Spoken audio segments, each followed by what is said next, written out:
የአፈር ለምነትን በመጠበቅ ምርትና ምርታማነትን ለማሳደግ በትኩረት እየተሰራ መሆኑ ተገለጸ። በማዕከላዊ ኢትዮጵያ ክልል ግብርና ቢሮ የአፈር ለምነት ማሻሻያ ፕሮግራም IFDC ክልላዊ የማብሰሪያ ፕሮግራም መካሄዱም ተመላክተዋል። በማዕከላዊ ኢትዮጵያ ክልል የገጠር ልማት ክላስተር አስተባባሪና የክልሉ ግብርና ቢሮ ኃላፊ የተከበሩ አቶ ኡስማን ሱሩር በኢትዮጵያ በግብርናው ዘርፍ ባለፉት 6 ዓመታት በተሰሩ ስራዎች አገሪቱ የማደግና የመበልጸግ ተስፋዎች የታዩበት ብሎም የህዝብ ተጠቃሚነት በዘላቂነት ለማረጋገጥም እየተሰራ መሆኑን ተናግረዋል። መንግስታችን ግብርናችን ለማዘመን ላለፉት 6-7 ዓመታት የለውጡ መንግስት በርካታ ስራዎች ሰርቷል። ግብርና ከመሰረቱ ለመቀየር የኢትዮጵያን የድህነት ታሪክ ለመቀየር የኢትዮጵያ አንገት አስደፊ የሆነው የኢትዮጵያውያን አንገት አስደፊ የሆነው ድህነት ለማሸነፍ ዋናው መንገዳችን ዋናው ጸጋ ግብርናችን ነው። ግብርናችንን አዘምነን ምርትና ምርታማነትን አሳድገን የህዝባችንን ተጠቃሚነት እናረጋግጣለን በሚል በርካታ የሀገራዊ ኢኒሼቲቮች ተቀርጸው ወደ ተግባር ተገብቷል። ኢኒሼቲቮች ደግሞ በበለጠ ውጤታማ እንዲሆኑ እንደምታውቁት የተለያዩ ፖሊሲዎች ግብርና አዲስ ፖሊሲ ተዘጋጅቷል። የተለያዩ የህግ ማዕቀፎች ተዘጋጅቶ ወደ ተግባራዊነት ተቀይረዋል። ውጤት የሚየመጣ ነው ያለው። በግብርናው ዘርፍ የተሻለ ውጤት ለማስመዝገብ በሚደረጉ ጥረቶች የአፈር ለምነትንና ጤንነትን ማስጠበቅ ዋነኛ ተግባር ነው ያሉት የተከበሩ አቶ ኡስማን ሱሩር የአፈር ለምነትን ማስጠበቅ ምርትና ምርታማነትን የማስቀጠል ተግባር እንደሆነም ገልጸዋል። ባለፉት 6 ዓመታት የተሰራው ስራ እጅግ ኢትዮጵያ የማደግ የመበልጸግ ተስፋ እንዳላት ትልቅ ምልክት የታየበት ነው። ይህንንም ደግሞ ስራ የበለጠ ለማጠናከር እንግዲህ በተለይም የግብርናውን ዝማኔ በዘላቂነት ለማረጋገጥ ውጤቶቹን ለማስፋት የህዝብ ተጠቃሚነትን በዘላቂነት ለማረጋገጥ ማነቆች አሉ። ማነቆቹን መፍታት ቁልፍ ነው ብሎ መንግስት የተለየ ትኩረት ሰጥቶ እየሰራ ነው የሚገኘው። በተለይ ከሴክተሩ ማነቆች መካከል አንዱ የአፈር ደህንነትና ጤንነት ጉዳይ ነው። ባለፈው ዓመት እንደምታውቁት የአፈር ጤና ለሀገር ህልውና በሚል ክቡር ጠቅላይ ሚኒስትራችን ስለ አፈር የአገራዊ ንቅናቄ ቦንጋ ላይ የአፈር ደህንነትን ጤንነትን የመጠበቅ ጉዳይ የሀገር ህልውናን የማረጋገጥ ጉዳይ ነው ብለው ንቅናቄ ላውንች አድርገው በ2015 መጨረሻ በ2016 ደግሞ ጠቅላይ ሚኒስትሩ በተመሳሳይ መሰል ንቅናቄዎችን አካሂደው በዚህ ዘርፍ በርካታ ስራዎች እየተሰሩ ነው ያሉት። ስለዚህ የአፈር ለምነት የአፈር ደህንነት ጉዳይ ምርታማነትን የማስቀጠል ጉዳይ ነው። የማዕከላዊ ኢትዮጵያ ክልል ገጠር ልማት ክላስተር አስተባባሪና የክልሉ ግብርና ቢሮ ኃላፊ አክለውም የአፈር ጤንነትን ማስጠበቅ ድህነትን የማሸነፍና የሀገር ህልውናን የማስጠበቅ ጉዳይ በመሆኑ በተቀናጀ ጥረት ለስኬታማነቱ ሁሉም የበኩሉን እንዲወጣ ጥሪ አስተላልፈዋል። ምርታማነትን የማሳደግ ጉዳይ ደግሞ ድህነትን የማሸነፍ ጉዳይ ነው። ድህነትን የማሸነፍ ጉዳይ ደግሞ የኢትዮጵያና ኢትዮጵያውያንን ብልጽግና እውን የማድረግ ጉዳይ ነው። ከቤተሰብ ማህበረሰብ፣ ሀገር። ስለዚህ የሀገርን ህልውና ወደ አንድ ደረጃ ከፍ የማድረግ ኢትዮጵያን የተፈታተነ ያለው ድህነት ለስንዴ እርዳታ እያጋለጠ ነው። የስንዴ እርዳታ ደግሞ ጉዳይ የኢትዮጵያ የፖሊሲ ሉዓላዊነት ሀገራዊ ሉዓላዊነት ጥያቄ ውስጥ የሚያስገባ ነው። ስንዴ ለማኝ የሆነ የግል ሀገራዊ ፖሊሲ ይኖረኛል እኔ የምወስንበት ፖሊሲ ይኖረኛል ማለት አልችልም። ስለዚህ እነዚህ ጥያቄዎች መመለስ የሚቻለው ድህነትን ማሸነፍ ሲቻል። ስለዚህ የአፈር ጤንነትን ጉዳይ እና ደህንነትን ጉዳይ ሲታይ ምናልባት አንዳንድ ባለሙያዎች ያው ዝም ብሎ ንጥል በሆነ መንገድ ከሙያ ብቻ ፐርስፔክቲቭ ይታዩት ይሆናል። ቢሆንም ሙያ ነው፣ ሀገር ነው። አፈር ማለት ሀገር ነው። የአፈር ደህንነት ጉዳይ የሀገር ጉዳይ ነው። ስለዚህ ይሄንን ሀገራዊ ንቅናቄ ውጤታማ ለማድረግ በርካታ ስራዎች ሰርተዋል። ክቡር ጠቅላይ ሚኒስትራችን የወሰኑት ኢኒሼቲቭ አሁን ከኢትዮጵያ አልፎ ለአፍሪካም የአፈር ደህንነት ጉዳይ ተብሎ የአፍሪካ አጀንዳም እየሆነ ነው ያለው።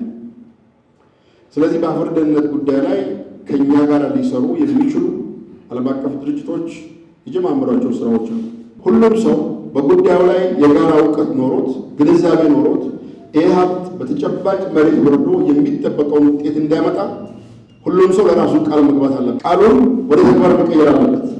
በማዕከላዊ ኢትዮጵያ ክልል ግብርና ቢሮ የቢሮው ምክትል ኃላፊና የተፈጥሮ ዘርፍ ኃላፊ አቶ መላኩ ባፋ በሁሉም የግብርና ዘርፍ ከፍተኛ ውጤት ለማስመዝገብ ለግብርና እድገት ማነቆ የሆኑ ጉዳዮችን በመለየትና የመፍትሄ አቅጣጫዎችን በማስቀመጥ የህብረተሰቡን ተጠቃሚነት ለማጎልበት ብሎም የአርሶ አደሩን ኑሮና ገቢ ለማሻሻል በትኩረት እየተሰራ እንደሆነ ገልጸዋል።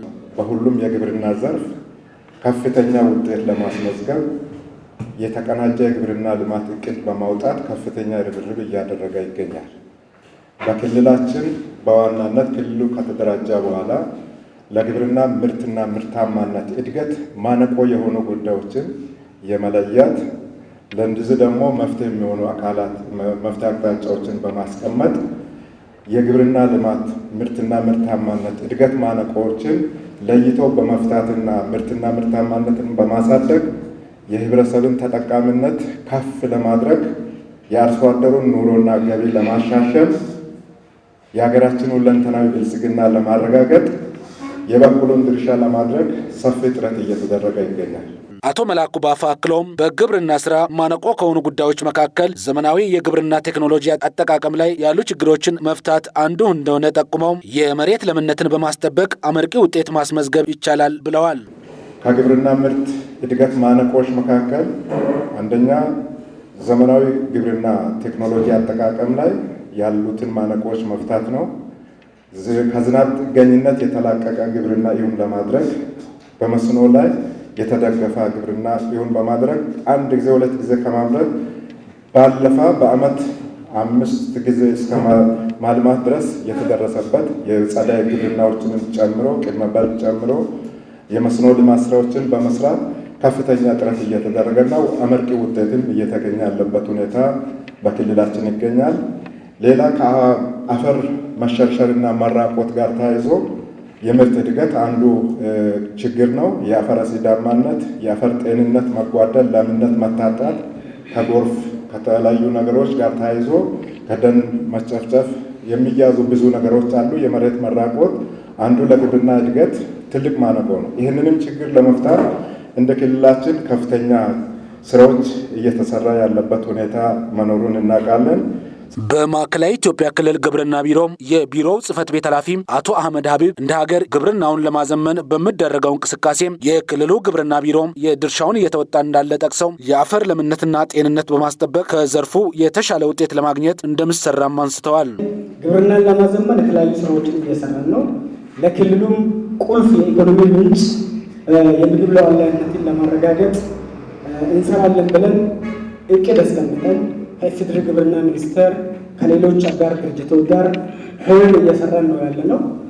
በአብዛኛው ክልላችን ደግሞ በዚህ በግብርና ምርት የምትዳደር ነው። አብዛኛው አርሶ አደር ነው። ግን በእንስሳት እርባታ ላይ የተሻለ ዝርያ በማሻሻል የተሻሉ ስራዎች ሰርተው ውጤታማ የሆኑ አርሶ አደሮች አሉበት። በእርሻ ስራ ደግሞ በዋናነት የተሰማሩበት እንደዚሁ ግብርናን ለማዘመን ደግሞ ትንሽ በአነስተኛ ማሳ ላይ ውጤት እያመጡ ያሉ አርሶ አደሮችና ይሄንን ስራ ሊደግፉ የሚችሉ የግብርና ባለሙያዎች፣ የምርምር ተመራማሪዎች በርካታ እንደ ሀገርም እንደ ክልል እየሰራን ያልናቸው ስራዎች መኖሩን ለማስቀመጥ ነው። ይህም ሰርተን ውጤት እያመጠን እንደሆነና ይዛቸው የመጣችሁትን ሀሳብ ደግሞ የመረጣችሁ ትክክለኛ ምርጫ ብለን እንወስዳለን። ይሄ አካባቢ የተመጣው ፓይለት ወይ ደግሞ አንድ ቦታ ሆኖ ይሄ ውጤቱ ውጤታማ ከሆነ እየሰፋ ሊሄድ የሚችል ፕሮግራም እንደሆነ ነው መወሰድ ያለበት። የአፈር ለምነት የማስጠበቅ ትራንስፎርም ፕሮጀክት ዋና ዳይሬክተር ዶክተር ቶሎሳ ደበላም የፕሮጀክቱ ዋና ዓላማ የአፈር ለምነትንና ጤንነትን ማስጠበቅ እንደሆነ ጠቅሰው ለግብርና እድገት እና ለዘርፉ ውጤታማነት አጋዥ የሆኑ ተግባራትን መከተል አስፈላጊ እንደሆነም ተናግረዋል። ይሄ ትራንስፎርም ሶይል ፈርቲሊቲ ማኔጅመንት ፕሮግራም ኢን ኢትዮጵያ ትኩረት የሚያደርገው የአፈር ለምነትንና የአፈር ደህንነትን ለመጠበቅ ነው። በእርግጥ አገራችን ዛሬ በ2030 ከ5 ዓመት በኋላ እቅድ አስቀምጣለች። የግብርና ልማቱ 60 ከመቶ እንዲያድግ ማለት ነው።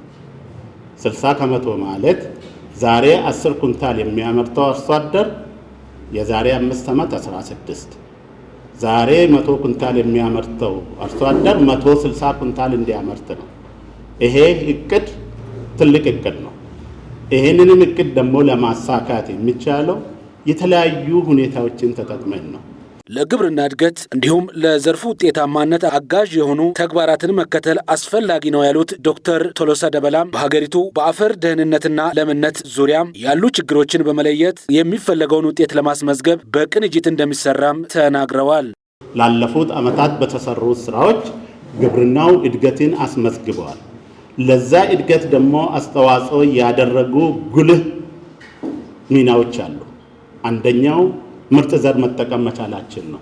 ሁለተኛው የግብርና እድገት አስተዋጽኦ ያደረገው የሰው ሰራሽ ማዳበሪያን መጠቀም መቻላችን ነው። ሶስተኛው ለዚህ እድገት አስተዋጽኦ ያደረገው ስልጠና ነው። የተለያዩ ስልጠናዎች ለተለያዩ ባለሙያዎች ከምርምር ጀምሮ ለግብርና ኤክስቴንሽኖች እና ለግብርና ልማት ሰራተኞች እንደዚሁም ደግሞ ለአርሶ አደሮች በመሰጣታቸው ግብርናው ማደግ ችሏል። አሁንም ግን ግብርናው እኛ በምንፈልገው መጠን አላደገም። ያንን ደግሞ ማነቆ ሆኖ የያዘው አንዱ የአፈር ችግር ነው። አፈራችን በተለያዩ ሁኔታዎች ምርትና ምርታማነታቸው ቀንሰዋል። ከጊዜ ወደ ጊዜም እየቀነሰ ነው። የአፈር አሲዳማነት፣ የአፈር ጨዋማነት፣ የአፈር ለምነት መመናመን እንደዚሁም ደግሞ አፈራችን በጎርፍ ተጠርጎ በመወሰዱ ምርት ሊሰጥ የሚችል አፈር እያጣን ነው። ያንን ደግሞ ለመመለስ ነው እንግዲህ ይሄ ትራንስፎርም የተባለ ፕሮግራም ትኩረት አድርጎ የሚሄደው። በግብርና ሚኒስቴር የአፈር ለምነት ማሻሻያ ፕሮግራም መሪ ስራ አስፈጻሚ ተወካይ አቶ ሙልጌታ አበራ የአፈር ለምነትና ጤንነትን ለማሻሻል መንግስት በርካታ ተግባራትን እያከናወነ እንደሚገኝ ተናግረው በቀጣይ እንደ ሀገር ለተግባሩ ልዩ ትኩረት ተሰጥቶ እንደሚሰራም አብራርተዋል። የአፈር ጤንነትና ለምነት ማሻሻያ ተግባራት በ10 ዓመት እቅድ ውስጥ ተካቶ በተለይ አሲዳማ አፈርን በአመት 400,000 ሄክታር እናክማለን ተብሎ 10 ዓመት እቅድ ላይ አለ። ጨዋማ አፈርን እስከ 200,000 በአመት እናለማለን ብለናል። የአፈር ካርቦን ቁሳቃን ኦርጋኒክ ማተር እስከ 2.18% እናሳድጋለን ተብሎ በእቅድ ተይዞ ነው ያለው። የማዕከላዊ ኢትዮጵያ ክልል ግብርና ምርምር ኢንስቲትዩት ዋና ዳይሬክተር አቶ ጸጋይ ተረፈ የአፈር ለምነትን ማስጠበቅ ለግብርናው ኢኮኖሚ እድገት ምሰሶ እንደሆነ ተናግረዋል። ስለዚህ የአፈር መራቆት ብቻ ሳይሆን የትውልድ፣ የህዝብ፣ የመንግስታትን መራቆትን ያመጣል። ከዚህ አንጻር ነው ትርጉሙ ከፍተኛ ነው ያሉት። ስለዚህ ማንኛውም አፈር ላይ የምናደርጋቸው ነገሮች ከሰው ልጆች ከእያንዳንዳችን ህይወት ጋር የተገናኘ ጉዳይ ነው። የዛሬው አጀንዳ አንድ ፕሮጀክት ላውንች የማድረግ እሹ ሳይሆን ከዛ ባለፈ በእያንዳንዳችን ህይወት ጋር ከኑሮ ጋር ሰስተኔብል ላይፍ ጋር ጤናማን ህይወት ጋር የተገናኘ ጉዳይ ነው። አፈር ጤንነቱ ካልተጠበቀ የሚመረተው ምርት ምን አይነት አውትፑት ነው ብሎ ማሰብ ይጠይቃል። አሁን ዓለም በደረሰችበት በአሁኑ ሴናሪዮ በተለይ ለኦርጋኒክ ፕሮዳክሽን የሚሰጥ ቦታ ከጤና ያደጉ ሀገራት ላይ ያለው በተለይ ለሰው ልጅ ጤንነት ለሰው ልጅ ኑሮ የሚሰጠው ቦታ እጅግ ከፍተኛ ነው። የትራንስፎርም ፕሮግራም የኮምፖኔንት አንድ መሪ የሆኑት ዶክተር ግርማ አበራ ፕሮጀክቱ ውጤታማነትን ተግባራዊ ለማድረግ አንግቦ እየሰራ እንደሆነም ገልጸው ለተግባራዊነቱ ሁሉም ሊረባረብ ይገባል ብለዋል።